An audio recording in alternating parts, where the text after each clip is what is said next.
বলে না যে অফিসে কারো সম্মান এবং কারো আদর জোর করে কেউ কারো কাছে নিতেও পারে না, দিতেও পারে না। কারণ হলো সম্মান জিনিসটা এরকম, তোমাকে যতই বড় পদে দিয়ে দিই, তোমার কর্মে তোমাকে সম্মান করবে এবং তোমার অভিজ্ঞতা এবং দক্ষতায় তোমাকে সম্মান করবে সবাই। আর আদর বলতে তুমি যাদেরকে যত মিস করবা, যাদের কাছাকাছি থাকবা, যাদেরকে সাহায্য সহযোগিতায় হাত বাড়িয়ে দেবে এবং যাকে যত বেশি ভালোবাসবে তোমাকে তত মানুষ ততই ভালোবাসবে। ভালোবাসাটা এরকম, এগুলো হচ্ছিল গিভ অ্যান্ড টেক।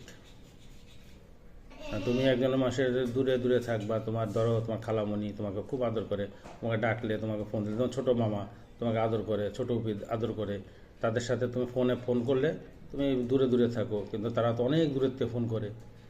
তাদেরকে যদি তুমি ফোনের সাথে সাথে হ্যাঁ মামা কেমন আছো, তারপর হ্যাঁ ফুপি কেমন আছো, তাহলে তোমাকে অবশ্যই আদর করবে।